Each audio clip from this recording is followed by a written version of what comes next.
Hello everyone, welcome to my channel. My name is Liz. Thank you for stopping by. I have a flip through for you today. It's the Green Man Oracle, Tree Oracle by John Matthews and Will Worthington. John Matthews is the author and Will Worthington is, I believe, the artist. Ancient Wisdom from the Greenwood. It's a very, very beautiful deck. There's only 25 cards. It's based on the Ogam, the Celtic tree alphabet. It is very well done. It's very, very pretty. It's not an easy deck to get. If you can find one for a good price, grab it. If you like the cards. If not, I mean, so I see some of the decks online going for $300. I mean, if you love it that much, go for it. It's a beautiful deck. 300 is a bit much, you know, but for some collectors, hey, it's fine. I got very lucky. I got it, I think, at either a thrift store or an auction online. I don't remember. It doesn't matter. I've had it at home for a while. I've not used it. I put the cards in order for you because they're not numbered. So there's no rhyme or reason. There is a rhyme or reason, but I'll show it to you after. I'll read the back real quick. The Green Man is an ancient and popular icon of the natural world, the very spirit of nature. Here in the Green Man Tree Oracle, his tree wisdom and the Celtic Ogam tree alphabet combine to bring you an oracle of immense power. This beautifully illustrated deck of 25 cards depicts each of the trees that make up this ancient Celtic alphabet. The Green Man is present in every image, sometimes obvious, sometimes hidden. Inviting you to enter his world, you will discover tree lore, myths, and symbolism, and you will learn the innermost meanings of each card and how this age-old knowledge can guide you in your life today. It's got a 128-page book. Here it says, John Matthews is an internationally acclaimed expert on the Green Man Druidry and Celtic traditions. He gives seminars and workshops all over the world, and together with his wife, Caitlin, is the author of over 60 books. And his website is www.hallowquest.org.uk. Now, I don't know if that's still there or not. I didn't bother to look it up. This was originally done by Barnes & Noble. Will Worthington is a highly respected artist whose previous works include the successful Druid Animal Oracle deck, which I have that and I love it. It's very, very pretty, and I like the vibe of it. A practicing druid, he draws upon the natural world for inspiration and describes the Green Man as an important personal archetype. So, I love anything Celtic, anything druid. I am not very, very versed in it because I'm trying to learn so many different things. So I learn a little bit of this and a little bit of that, but I am drawn to that particular spirituality. So this is the book. It's very, very nice book. You know, it's pretty thick. I know my my camera, because this is a large, you could tell this is a regular size book, so my camera is only picking up a certain amount because, you know, I have it at a certain height here. It does have the cards are not numbered, and they're in the order of houses or families of the alphabet. I'll show you that real quick. So they're not in alphabetical order either. So if you want to know what the cards mean, you're going to have to use the book. There's no other way to do it.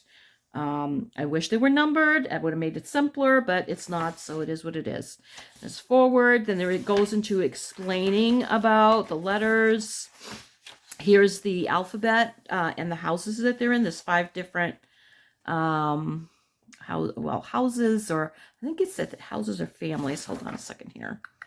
5 letters called Acme. Okay, the Ogam alphabet is divided into 5 sets of 5 letters called Acme, meaning tribe or family. Okay, tribes. Houses, tribes. I was close. And then there's a further explanation. So there's a good amount of information in this book. No, I have not read it all. Ancient Irish word Ogams. These reference told diviners the secret meaning of the Ogam letters. So each card is or each tree or plant is assigned to an Ogam. And let me just see here. I don't know if the Ogam is actually, it probably is showing on the card. I can't remember. Let me just take a quick peek at this one here. Yeah, it is. It's right here. I don't know if you can see it right there in that little part there that it shows the particular ogam, whatever that is, which that one would be, I think, this one here. Kayanu Fedibe, fairest of trees. So, okay. And then it goes into the description. Oh, no, actually, the Green Man. Chapter 2 is about the Green Man and where that image comes from and, you know, all that stuff, which is really nice. I read a teeny bit about that.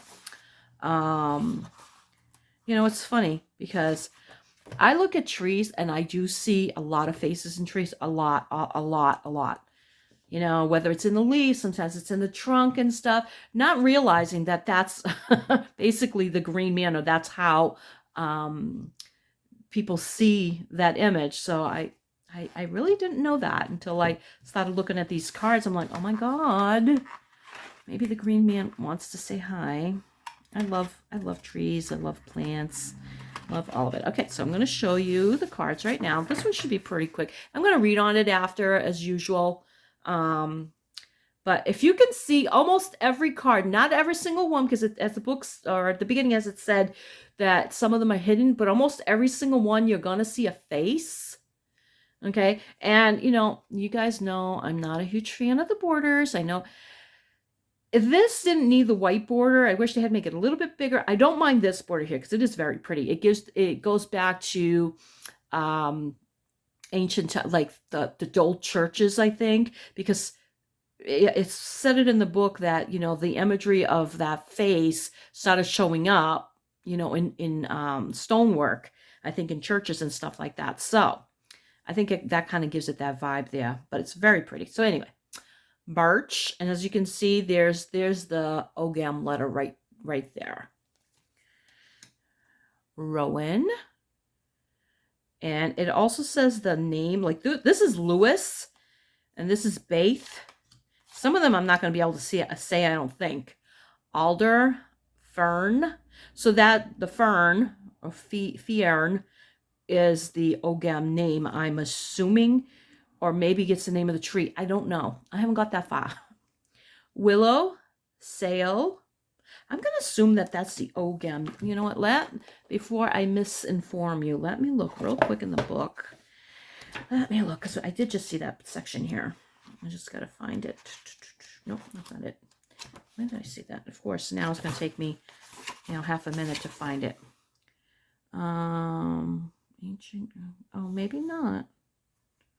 Maybe. Oh, well, that's the only thing I'm not sure if that's the name of the tree or if that's the name of the actual letter.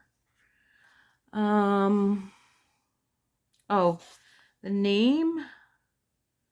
Okay, maybe it is the name of the letter. And the Roman letter that it is ascribed to, it's so the Baith would be a B, the L would be Lewis, Fern would be F. Okay, and then there's there's meanings. I wish the meaning had been put on the card. It would, you know, sometimes it makes it simpler if you don't have to use the book, depending what you're doing. Like I said, there's faces. Can you see this one? This one looks like an elf to me. Ash, Newen.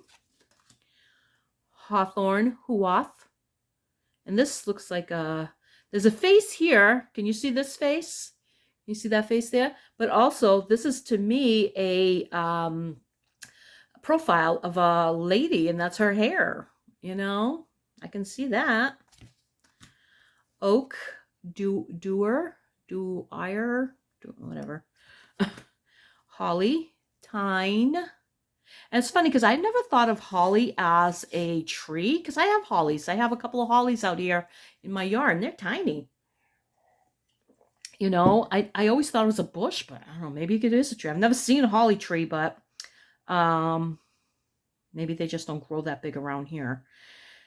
But see the face? Can you see the face in there? See the eyes, the nose, the mouth. Some of them are easier to see, some of them not so much. Like this one is a little harder to find, Hazel. Face is right there. This one, the apple quart. This one is one of those, like, I'm not sure where the face is, but I'm pretty sure it's right there. And this one's the blackberry. Now, blackberries aren't trees. Blackberries are bushes. If they're trees, they're not trees around here. I mean, it does just look like a bush here. But there's the face right there. Ivy.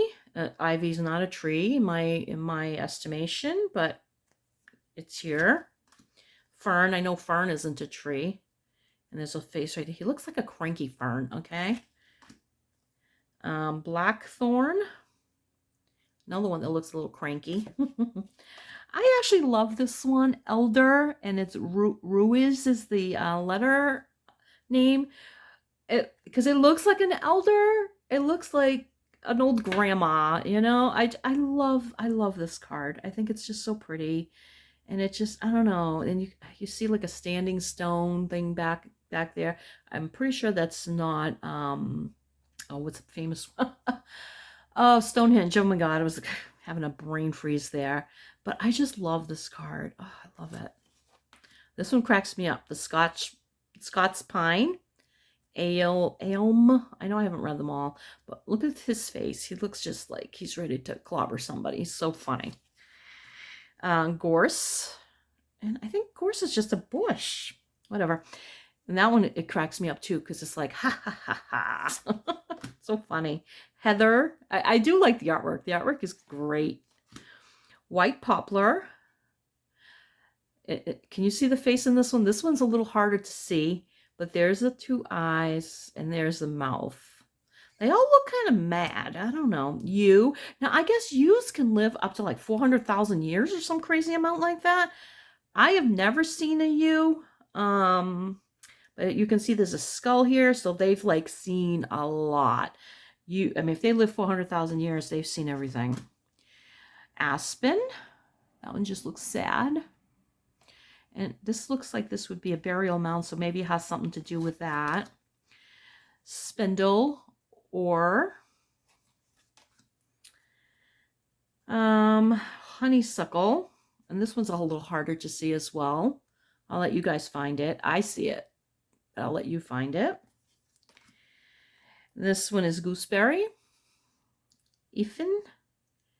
This one's a little tricky to find too, but if you look hard enough, you can see it. It's there. And this one's beech. Fangos. All right. Let's see. Which one are we going to do? I am drawn to Rowan. So I'm going to do Rowan. And I'll see how long it takes, and then I'll pick another one. Oh, you know what? I'm going to pick out Elder, and then I'll decide if I want to read on that or not. Because I want you guys to see the setup of the way the book is done, too. It's nice. So let's go. Rowan. So you got to go to the front to find Rowan. It's page 39, because it's part of that first set. 39. All right. So it gives you the, I believe that's the Latin name of the plant, which is Sorbus acuparia. The letter, which is Lewis, Green Man Wisdom, safe in the knowledge of protection. I wish that, I mean, this is an old deck. I don't know if it's ever going to be redone. If it does get redone, I wish they'd put just that there, safe in the knowledge of, or just protection. I think it would like add so much more. And number them. I like numbers. Okay, so I'm going to read it real quick. You know what? I got to put my glasses on. Because yesterday I was reading and I really strained my eyes. Not that I can't read without them. It's just, it's easier with them. So, protection means that we are looked after by a power stronger than ourselves, whether we look to a god or gods, to angels or spirits for our help. We should acknowledge the need for protection in every aspect of life, just as we would be foolish to attempt to climb a mountain without strong ropes and proper climbing equipment. We should not consider entering into any other activity without ensuring we have the proper protection. Rowan's ability to shield us from harm makes its presence a powerful ally, and it is still invoked in parts of Europe as a guardian against evil spirits or other negative forces. I remember reading something about they used to hang witches under a rowan tree, so that might have been, listen, I'm not advocating. I'm just pretty sure that that's a historical thing. And that might have been why, because the rowan tree was considered a protective tree. So, where was I? Let's see. Rowan's ability to shield us from harm makes it makes its presence a powerful ally, and is still invoked in parts of Europe as a guardian against evil spirits or other negative forces. It can also offer insight into the danger through the invocation of higher wisdom. The Druid shamans of the Celts were said to use it in this way, breathing in the smoke from the rowan fires to initiate a trance. See my rainbow? I don't know, you probably can't see it. To initiate a trance state in which their heightened perception enabled them to forewarn against the onset of danger. Its presence in a reading indicates that you are protected from harm. Rowan lore. It is thought that the rowan got its name from the Norse word runa, meaning charm. It has had an association with protection from ancient times, and is often found growing close to houses and churchyards to ward off evil presences. Traditions speak of the rowan as an especially powerful protector against witchcraft, and that to bind a piece of red thread around a twig of rowan can turn against the strongest spell. Okay, so I knew it had something to do with that, with witchcraft. I know there's more to it. The sheer brilliance of Rowan, blood of the gods. The sheer brilliance of Rowan's colors, deep green and scarlet, announces its presence like a trumpet call wherever it grows. Its red berries meant that it was associated with both life and death, and since the color red was believed to represent the blood of the gods, so the berries were seen as their natural food. The gods and goddesses associated with the rowan are among the most powerful deities. In Greek mythology, the rowan sprang from the blood of a sacred eagle sent by Zeus to recover the cup of the gods, which had been stolen by demons, whereas in Scandinavian myth, the first woman was created from a rowan tree. The tree was especially honored by the Norse people because it was said to have saved the god Thor from drowning when it reached forth its branches to catch him as he was swept away by a furious river. So there's many, many myths around the rowan, which is pretty cool. Goddesses of the sun. Rowan is ruled by the sun, so it is not exactly surprising that several of the deities connected to it are also solar. In Ireland, therefore, the goddess Bridget is often represented by the rowan, while in Britain, Brigantia, an ancient tributary deity of the land, is also invoked under its sign. Both these goddesses had strong associations with the sun, with its protective energy, and with the first stirrings of spring. Bridget was also the goddess of poetry and inspiration, and in later Christian myth was said to have nursed the infant Jesus. Both Bridget and Brigantia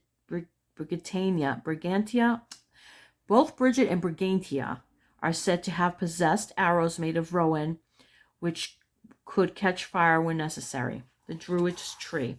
The rowan is especially sacred among the Celts. It was given great honor by the Druids, and in Ireland is still known as the Fi na Nudra, or the Druid's tree. The Druids plant rowan trees along with oaks and ash in the sacred groves where they gathered in worship. Throughout Ireland, it was also believed that if a rowan was planted anywhere on the land, it was protected from harms so long as the tree was healthy and well cared for.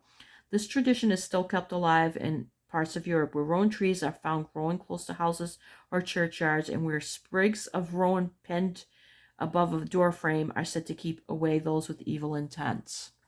I love that. This looks familiar. I don't know if rowan grows around here, but if it does, there is a tree in the area. It's almost like a weed, honestly, and it looks very familiar. I wonder if that's what it is. I may know plants, but I don't know trees that much. I can tell an oak from a maple, but I don't know an ash from, I can tell a birch, oak, maple. I don't know what ash looks like, and of course, a bunch of other trees, but most of them I don't know. All right, so I like that. Let's see what the elder one is. So that one, we have to go back to the front, see what page that's on, and let's see. Which is really kind of like the first page. So what did I say? Elder. So that's part of the third, it looks like. House. maybe 4th. Elder 77. Okay. All right, so the name for it is Sambucus nigra, and the letter is Ruis. So this would be like an elderberry, I'm guessing? Probably, because that looks like elderberries there. All right. And the Green Man wisdom is from sacrifice comes restoration. She does look like she's sacrificed. I love her face. Okay. Sacrifice requires us to set aside something we value in a specifically sacred way.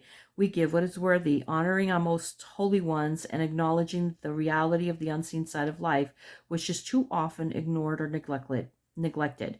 We do not give out of fear or an appeasement, but to make space in our daily lives for the divine. For we believe that if we do so, the divine will make way for us. Sacrifice is a way of generous and unselfish giving to the whole of the universe without expecting something in return. Nothing is gained without something being lost. However, and we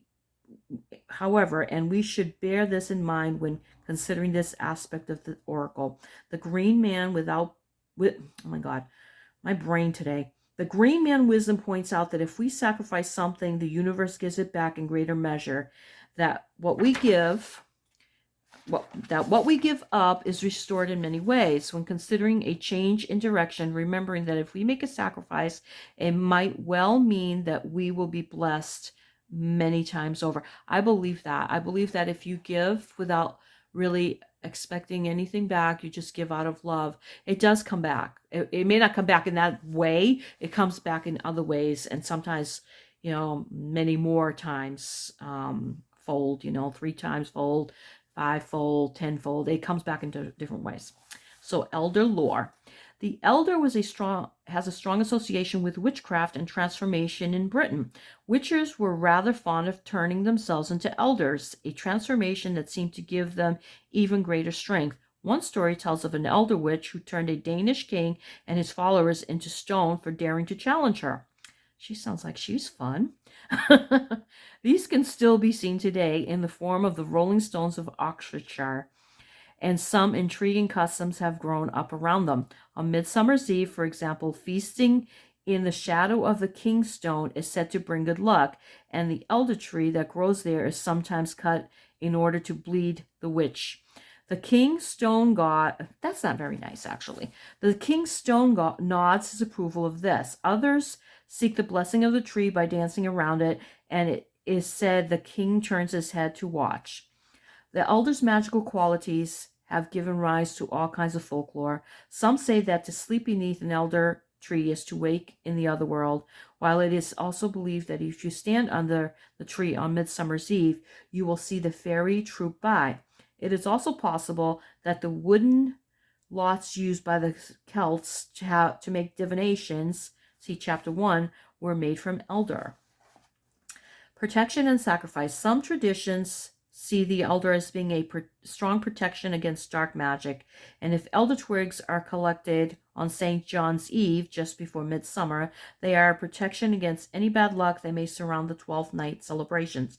In each case, these ideas come with a proscript for something has to be given up by those who wish to benefit from the elder's power. The unlucky elder. In Christian tradition, the elder has a dark history. It provided the wood for the cross and is also the tree of which Judas Iscariot is supposed to have hung himself in contrition over his betrayal of Jesus. Together, these instances helped give rise to the notion that people living in houses built in the shadow of an elder were likely to die young. Similarly, elder wood was never used to make furniture, though curiously, elder boughs were sometimes placed around windows and doors to ward off evil spirits. Further testimony to the ambiguity surrounding this tree's history. The elder woman. For hundreds of years in Germany, Sweden and Denmark in particular, the elder woman has been honored, and people regularly petition her as recently as the 19th century, despite censure from the church authorities. Writing in 1703, a German priest remarked that In his youth, no one would dare cut an elder, and that if pruning was necessary, it was always done with the following prayer: Elder woman, give me some of your wood, and I shall give you some of mine when it grows in the forest. Similar traditions are applied to the elder over much of Europe, echoing the notion of sacrifice inherent in the divinatory meaning for this tree. So this card is all about sacrifice. This one is all about protection. Um, I love the lore. I love that it brings that in and it brings the history of the tree. Uh, the story of the unlucky elder, the elder woman. I love that. It's just, it's one of those decks that you're going to learn a lot. I have not used it, but that's because I've, had a lot of stuff going on. I do plan on using it because I love the trees. I love nature, and I just love the faces. They crack me up. And I think it'll be just fun. Today is Beltane, so it's perfect for this, to do this. And I think I actually might play with this after I'm done, just to see like what the green man's message is for me, or green woman, because you know what? That's the lady elder, I do see some as female and some as male, but that's neither here nor there because there is no gender among trees, I don't think. Well, that's not true because I know with hollies, now that I think about it, you have to have a male in order for the females to produce berries because we have 2 females and 1 male. So not true. There are genders among trees, but that's for fertility's sake and for them to propagate.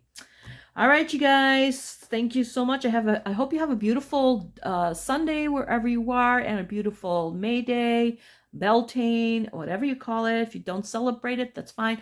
I don't do anything because most of this is new to me, and it's not a tradition I grew up with. So it doesn't matter to me that much, other than I'm gonna go enjoy some nature today. Beautiful day out. I'm gonna have fun.